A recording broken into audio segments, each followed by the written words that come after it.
Because Bengi did take the snowball last second, loaded a little bit late there on the overlay, but that's exactly what he needs. And it is going to be a little bit more AP focused here from Maple, so Bengi got some magic resist. Yeah, I'm just looking at Maple. This is actually Maple right here. He's running like the standard, just early. No armor. He's got 80 Ooh, red. ooh. Oh, he's fighting already. Yeah, don't face take a tahm kench. That's not going to end up too well. So Maple is running some magic resistance on his glyphs. He has 80 reds though for physical harass and basically helping him last hit. So even though you want for all-ins, you want to like run either magic pen, maybe hybrid pen at the worst. Probably not anymore since the quality changed. But you definitely like you value having the comfort knowing that you can last it just that little bit better, especially with the annoying turrets if you run some 80 reds. What's he have masteries wise? Let me check real quick. He is running Thunderlords as expected on the Syndra. Okay. 1 point meditation, 2 points in vampirism. Yeah, Green Fighter's gift is actually pretty good as well, so it does reward you for playing in the brushes if you're playing like these Thunderlords champions. Because nobody wants to run Bandit. And then there's a pretty weird page here on the side of Bengi. He has everything. Yeah. There's like 5 AP, 72 to health, some magic resistance, attack speed, and magic pen. He really is like jack of all trades, master of none. But let's look into the actual gameplay. We see Maple always hiding behind the creeps and just Q trading. Ugh, Bengi's just taking so much damage. He's going through those flash charges right now. And he's not getting any poke in to really use the corrupting part of the corrupting potion. It's like he needs to back up. Maple's about to hit level 2. And Maple playing obviously for a poke-oriented style where he keeps hiding in the creeps. He doesn't need to skill E early because in Summoner's Rift you skill E sometimes early because you're afraid to get ganked level 2 and it's a really good tool against ganks. But obviously if you can hide in your minions, just do QW. Makes him miss that one too. That's a good trading pattern. You always slow him with the W, guaranteeing your Q can hit. Ideally, you last hit creeps or you poke creeps with the Q, but he always has the push going so he can just last it with his auto attacks and save Q for a harass. Remember, if you auto attack an enemy champion, you draw minion aggro. Basically, that'll punish you even if you're next to the cannon. But if you use spells, it will never draw minion aggro.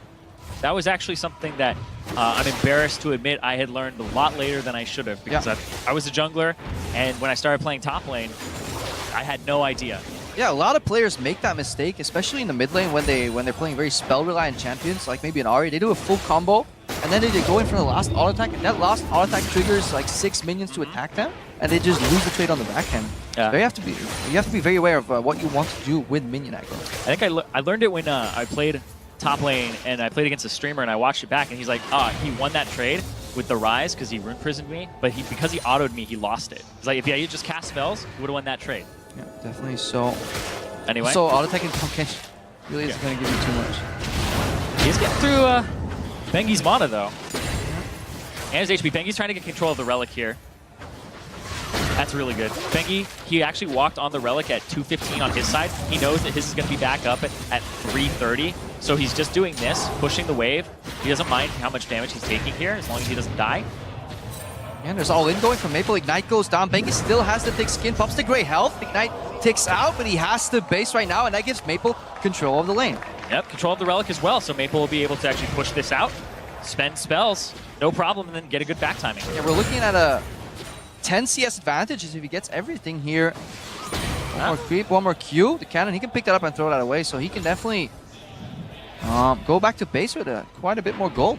Yeah, I'm trying to think what Bengi's angle is here now because he purchased a Doran's Ring, sold it, went for the shield, and then went for the Fairy Charm as well. Maybe he sees that Maple is doing quite a few auto attacks in between. He wants to negate that with the Doran shield. I think he just wants some mana regen so he can maybe win a sustain war against Maple. Yeah, he definitely wanted that because mono was being a problem for him. So kind of went between the Doran's Ring and that. Wonder what he's going to build though eventually. But we know Bengi thrives under pressure. Like they swap him in the end of a best of 5, just when the World Championship's on the line. He went down to 3 HP. Very underrated ability to perform under pressure. There are a lot of people, like, I'm going to use Reignover as an example here, 89% win rate during the regular season, but in playoffs, we always see like a little bit of a different Reignover every now and then. Yeah, Bengi right now, looking to push in that wave, just get the reset. Forcing Syndra to CS on the tower is probably like the only way to guarantee that she maybe loses some CS, because otherwise it's so easy for her to CS, but probably WQ combo right now is strong enough to clear out the entire back wave, which means Maple's just going to sit on that 6 CS advantage right now. What is Bengi going to do about this? Level 6 doesn't help him. I mean, he gets some stats, no, from his ulti. Tanky stats, to kind of negate the all-in. Going for the zone, but look at how little this is doing. This is great. Sidesteps W, forces point blank E, which means Maple is being gated in the mana department, which means Bengi can actually start playing up more and more and now use that zone to deny CS here. Cannon creep denied. So that's exactly what he wants to do. He wants to get back in time for his cannon. It goes in with the snowball. Needs another. Almost got that other hit on him. Maple's out of mana. Yeah, he can't actually cast the ultimate. And the wave is frozen. So Bengi obviously gonna regen. If he get 2 shrines, he actually doesn't cast the base. Because these guys based on 33 PS. Oh, Good cancel. Maple only had 10 creeps since his last base. So with this like freeze that Bengi has put in motion, he's actually controlling the wave right now. And he may very well win on a CS victory. yeah, this is a very high level game right here because it's so hard to get control of the wave again once you get a disadvantage. But the fact that Bengi's managed to do it with his champion slingshotting back, that's really cool. Now just push in and reset anyways because he wants it back. Definitely will have a bit more gold. There's a couple components for Maple, but Maple's style will probably have to shift into an all-in oriented style. Well, if you play a sustained war against this tahm kench that now has health regen and mana regen, I don't really see you winning. Especially since it costs you so Maple, much. wrong order. Misses with his E and then sweeps. Yeah. Oh, Bengi can actually he leveled his ultimate. You can get back faster with your ultimate if you want to use it. I wonder how he'll actually use it if he is ever going to. I mean, he could do it from brush, honestly. Get behind the Syndra. It's another gap closing tool. It's all about proximity. Definitely also doesn't need to rush because the wave was fast pushed by Maple here for the reset. Gobbles that one up to prevent the reset as well. Wants to fire that on the range creeps as he gets the cannon last hit maybe. Different. That's the thing. He's not used to it.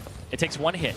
Usually it takes 2, but it takes 1 turret shot, 1 auto on ranged, and then on the melees it takes 1 turret shot and 2 auto attacks from you. If it takes 2 turret shots, it dies. Yeah, at least, yeah.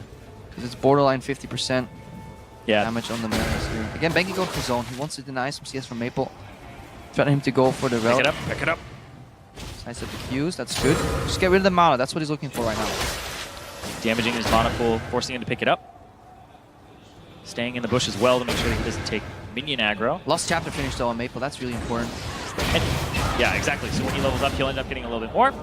Great job there. Bengi with the snowball to the left as well. Yeah, he got a little flustered here. Good ignite, Maple. Really controlling If he gets a Q, if he gets a Q. Going close. Gobble, gobble. Oh! It's over. That snowball to the left. Very questionable. Maybe he thought he still had barrier and then hit it. Because he hadn't used snowball the entire game before that. I think he just misclicked, honestly. Yeah? Probably smart casting. Yeah, misclicking summer spells. Probably swapped them around. Still, Maple, though, played it really, really well. After he got the lost chapter, he ended up just dealing enough damage, and his mana was being attacked. It's a different strategy to